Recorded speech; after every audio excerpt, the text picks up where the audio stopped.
आज तक अरविंद केजरीवाल जी जम्मू में आए नहीं। आज तक मनीष सिसोदिया आए, 2-4 लोगों से मिले, चले गए वापस। तो आज तक जम्मू कश्मीर में कोई आया ही नहीं। तो अफसोस किस चीज़ का? अफसोस तो तब होता जब उन्होंने कुछ किया होता, पार्टी के लिए उन्होंने कुछ किया होता, लोगों के लिए उन्होंने कुछ किया ही नहीं। आप इनकी संजीदगी देखिए। एक हफ्ता पहले राघव चड्ढा जी वैष्णो देवी के क्या कार्यकर्ता उनसे मिले? जब आप अपने कार्यकर्ताओं से ही नहीं मिल रहे तो आपको जम्मू के लोग स्पेस क्यों देंगे? तो अपनी पार्टी का कोई ऐसा मॉडल है आपने सोच रखा है कि अगर आप सत्ता में आते हैं तो आप युवाओं के लिए कुछ ऐसा मॉडल लाएंगे जिससे? आज अरविंद केजरीवाल जी कहते हैं कि मेरा एक डीडीसी मेंबर है, महराज मलिक नाम है उसका, हमारे साथ काम करता था, बड़ा अच्छा कार्य करता है, अच्छा काम कर रहा है, मगर महराज मलिक को पार्टी ने टिकट नहीं दी। नमस्कार, मैं हूं अमित तजरावत और आप देख रहे हैं जम्मू संवाद। कल जिस तरह से 5 राज्यों के चुनावों का नतीजा जो सामने आया उसमें आम आदमी पार्टी एक बड़ी पार्टी उभर कर सामने आई पंजाब में, और एक तरफा वो नतीजे रहे और आम आदमी पार्टी ने सभी बड़े बड़े दिग्गजों को वहाँ पर शिकस्त दी। ऐसे में अब कई ऐसे पुराने जो फॉर्मर कार्यकर्ता हो चुके हैं, या फिर यूँ कहें कि जो ओहदे वाले जो लोग रहे हैं, जो उस वक्त आम आदमी पार्टी में थे, आज शायद उनको अब लग रहा होगा या लग रहा है कि क्या हमने गलती कर दी आम आदमी पार्टी को छोड़ के। ऐसे ही एक शख्स, एक नेता, युवा नेता विपुल बाली हमारे साथ हैं। और विपुल बाली, मैं आपको बता दूं, विपुल जी आ जाइए यहाँ पर। मैं पहले आपको बता देता हूँ, विपुल बाली जो हैं इस वक्त ये अपनी पार्टी में प्रोविंशियल प्रेसिडेंट हैं, लेकिन ये आम आदमी पार्टी में 2015 से लेकर 17 तक यूथ के प्रेसिडेंट रहे हैं आप यहाँ पर स्टेट प्रेसिडेंट रहे हैं जम्मू कश्मीर के आम आदमी पार्टी में। और अफसोस हो रहा है कि पार्टी छोड़ दी। आज तो इतना अच्छा प्रदर्शन कर दिया पंजाब में। नहीं, जम्मू कश्मीर के लिहाजे से मुझे कोई अफसोस नहीं हो रहा, क्योंकि आम आदमी पार्टी के पास जम्मू कश्मीर को लेके कोई पॉलिसी ही नहीं थी। आम आदमी पार्टी एक एक्सपेरिमेंट जम्मू कश्मीर के लोगों के साथ, उनकी फीलिंग्स के साथ कर रही थी। जम्मू कश्मीर जो आम आदमी पार्टी थी उसका पहला ऑफिस जो था वो मेरे घर पे खुला था। अच्छा। उसका इनाग्रेशन गुलाब सिंह यादव यहाँ जम्मू कश्मीर में इंचार्ज थे, उन्होंने किया। और उनके साथ जब अलका लांबा जब आम आदमी पार्टी में थी उन्होंने इनाग्रेशन किया था। मगर आहिस्ता आहिस्ता जब लोग काम करना शुरू हुए, पार्टी लीडरशिप का बड़ा नेग्लिजेंस था जम्मू कश्मीर को लेके। कोई भी लीडर जम्मू आना नहीं चाहता था। 6 महीने के लिए कोई प्रभारी बनाया जाता था। पहले गुलाब सिंह यादव रहे, उसके बाद दुर्गेश पाठक आ गए, अंकुश नारंग आ गए, फिर एक तला खान आ गए, अब कोई प्रदीप मित्तल जी आ गए। तो वो एक्सपेरिमेंट करते जा रहे हैं, जो 6 महीने लगाता है और 6 महीने बाद भाग जाता है। लेकिन अभी तो काफ़ी ज़्यादा बड़ा दफ्तर देखा हमने और बड़ा यहाँ पर फोकस्ड किया जा रहा है, कई लोगों ने ज्वाइन करा। तो अभी मतलब लग रहा है आपको कि? मैं आपको देखिए, मैं आम आदमी पार्टी में काफ़ी देर रहा हूँ, मैं काफ़ी करीब से जानता हूँ, खास करके जम्मू कश्मीर के परिप्रेक्ष्य में मैं आपको बताना चाहता हूँ कि जो ऑफिस खुला है उसका किराया कितना है? 65,000 रुपये किराया है। जब आप आम आदमी पार्टी की बात करते हैं तो उसके पीछे 65,000 रुपये किराया, जो सरकारी जो और पार्टियां हैं वो 10-10, 15-15 हज़ार के किराए के ढूंढती हैं, आज 65,000 रुपये का किराया देके ऑफिस लाया जा रहा है। और हज़ारों ज्वाइनिंग्स हुई। जब मेरे घर पे ऑफिस खुला तब कहा गया कि हम गरीब पार्टी हैं, कार्यकर्ता डोनेट करें। आज 65,000 रुपये का कार्यकर्ता कर रहे हो डोनेट? नहीं, कार्यकर्ता नहीं कर रहे, वहाँ भी कुछ टिकट का चक्कर है। अच्छा। वहाँ कॉरपोरेशन की टिकट चाहिए, दिल्ली में किसी को उसको भेज दिया जाता है कि आप जाइए सेटअप करिए। अच्छा। उस तरह का है, बाकी कुछ नहीं है इनका। तो क्या था मतलब उस समय? ठीक है, आपने कहा कि उनका उस तरह का कोई सोच नहीं थी, जम्मू कश्मीर को लेकर कोई संजीदगी नहीं थी पार्टी में, आम आदमी पार्टी में।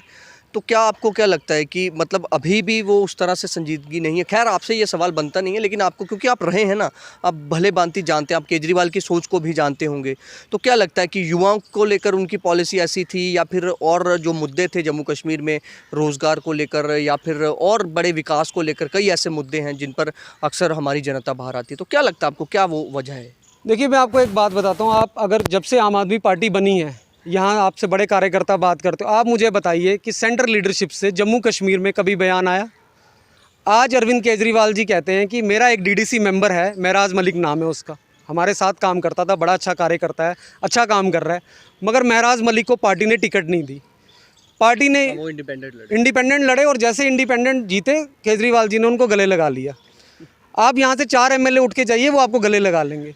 मैं आपको दूसरी बात बताता हूँ, डीडीसी चुनाव यहाँ हुए, कॉरपोरेशन चुनाव हुए, आज 4 साल से पार्टी बैठी है। आज जम्मू कश्मीर इलेक्शन कमीशन में आम आदमी पार्टी यहाँ रजिस्टर ही नहीं है। अच्छा। आप इनकी संजीदगी देखिए। एक हफ्ता पहले राघव चड्ढा जी वैष्णो देवी के क्या कार्यकर्ता उनसे मिले? जब आप अपने कार्यकर्ताओं से ही नहीं मिल रहे तो आपको जम्मू के लोग स्पेस क्यों देंगे?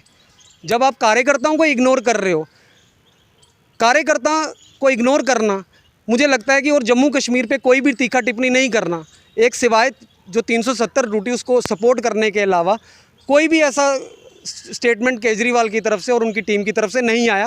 मतलब आपकी बातों से लग रहा है कि आपको कोई अफसोस नहीं है उस चीज़ का। हम तो ये चाह रहे थे किसी ऐसे शख्स से बात की जाए जो छोड़ के जा चुका, क्योंकि कल से कई लोगों से हमारी बात हुई और कई ऐसे, अब नाम नहीं मैं लेना चाहूँगा, वो नेता कह रहे हैं कि यार हमने छोड़ के बहुत गलत कर दिया। नहीं, अफसोस तब होता जब उन्होंने जम्मू कश्मीर के लिए कुछ किया होता। आज तक अरविंद केजरीवाल जी वैष्णो देवी माथा टेकने नहीं है, आज तक अरविंद केजरीवाल जी जम्मू में आए नहीं, आज तक मनीष सिसोदिया आए, 2-4 लोगों से मिले, चले गए वापस।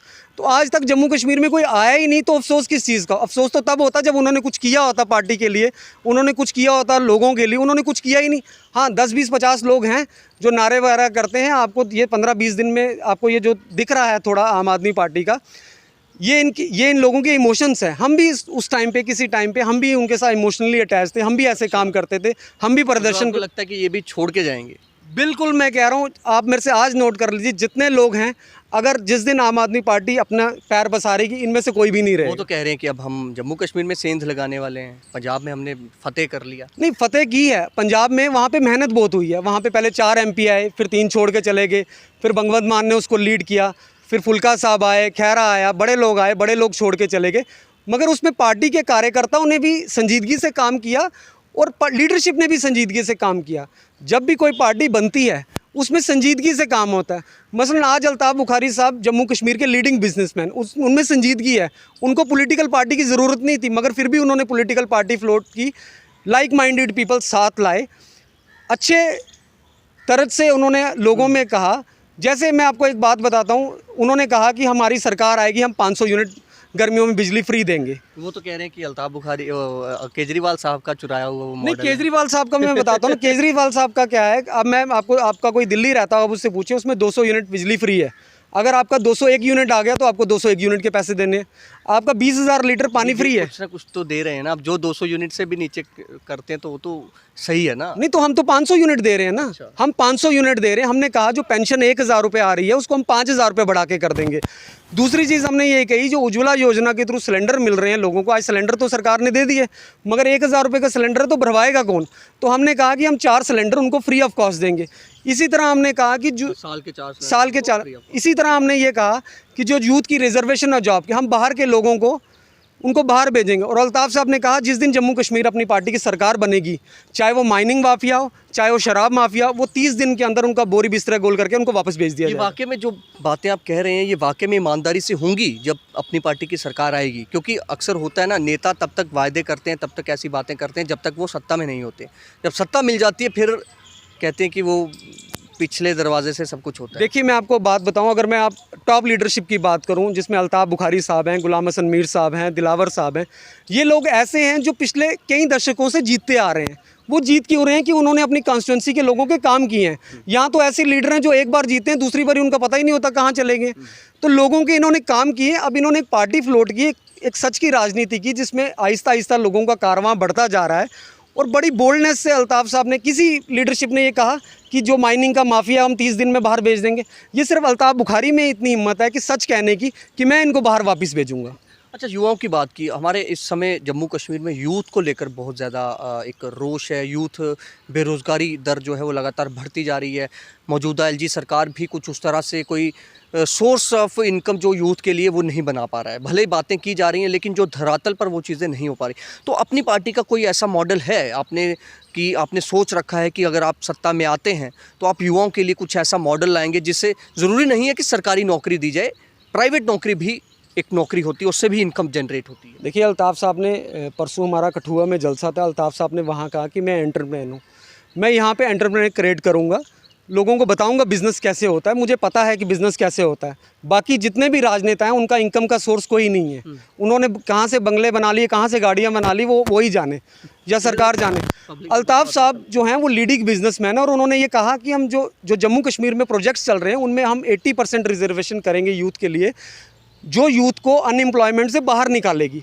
और अल्ताफ़ साहब का फोकस, चाहे वो आपने भी वो खबर दिखाई, SRO 202 पे उन्होंने किस तरह गवर्नमेंट ऑफ इंडिया से बात की, चाहे वो डोमिसाइल पे किसी तरह बात की, एज रिलैक्सेशन, इसी तरह अल्ताफ़ साहब बात कर रहे हैं। मगर अब सरकार थोड़ी बहरी हो चुकी है, इनको थोड़ा जगाना पड़ेगा। और हम ये कहते हैं, जैसे बॉर्डर बटालियन थी, आपने उनकी पोस्ट वेव ऑफ कर दी, आप दोबारा से उनको री इंगेज करते। इतना प्रोटेस्ट हुआ, जब सरकार जनता की बात ही नहीं सुन पा रही तो उसका सरकार का मतलब क्या है? लेकिन आपका भी मैं एक बात अगर देखी जाए ना, तो यूथ विंग उस तरह से प्रोटेस्ट नहीं कर पा रहे हैं, आप विरोध नहीं जता पा रहे हैं इस सरकार के जो नीतियां हैं, जो नीतियों का खिलाफत हो, मतलब जो जनता विरोध कर रही है। युवा बॉर्डर बटालियन ने लंबे समय से प्रोटेस्ट किया, आपका भी उस तरह से मतलब मुखर होकर आप प्रोटेस्ट नहीं कर पा रहे, ऐसा क्या है? नहीं, ऐसा कुछ नहीं है। हमने NHM के जो स्टूडेंट्स बैठे थे, हमने उनके साथ प्रोटेस्ट किया, हमने बॉर्डर बटालियन के साथ प्रोटेस्ट किया।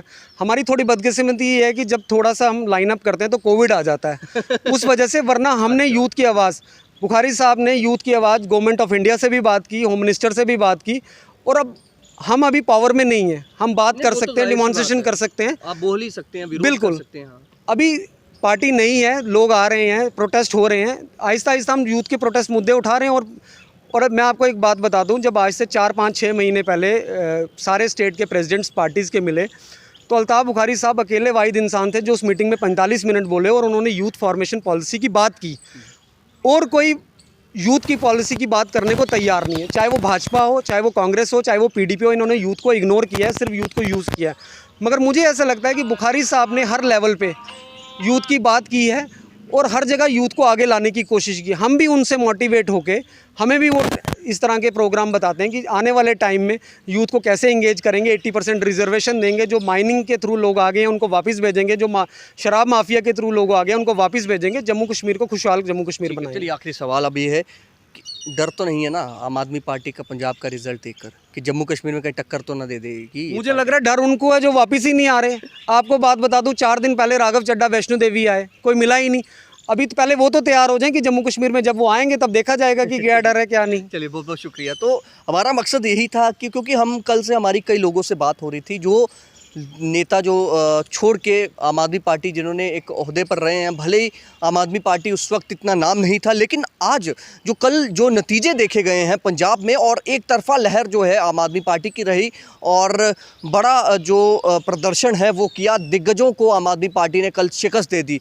तो यही जानना था। विपुल बाली जो यहाँ पर रहे हैं स्टेट प्रेसिडेंट यूथ के, युवा जो अध्यक्ष रहे हैं जम्मू कश्मीर के, तो इन्होंने भी काम किया, लेकिन इनको पार्टी की जो आला कमान है उनका जो रवैया है जम्मू कश्मीर के प्रति, जो संजीदगी नहीं दिखाना, वो इनको रास नहीं आई, तो इसीलिए उन्होंने जो आम आदमी पार्टी को उस समय अलविदा कह दिया था। लेकिन और ये भी कह रहे हैं कि अफसोस कोई नहीं है, और जिस पार्टी में ये हैं और वो पार्टी जो है प्रतिबद्ध है जम्मू कश्मीर के युवाओं के लिए बात करने के लिए, और ये इनका कहना है। और इनका ये भी कहना है कि जब हम सत्ता में आएंगे तो हम कई सारे जो वायदे हम आज कर रहे हैं वो पूरा करेंगे। खैर, ये तो उस वक्त पता चलेगा अगर सत्ता में आते हैं तो क्या वो वायदे पूरे होते हैं या फिर वही ये बयान जो है ये राजनीतिक बयान है। फिलहाल देखते रहें जम्मू संवाद। नमस्कार।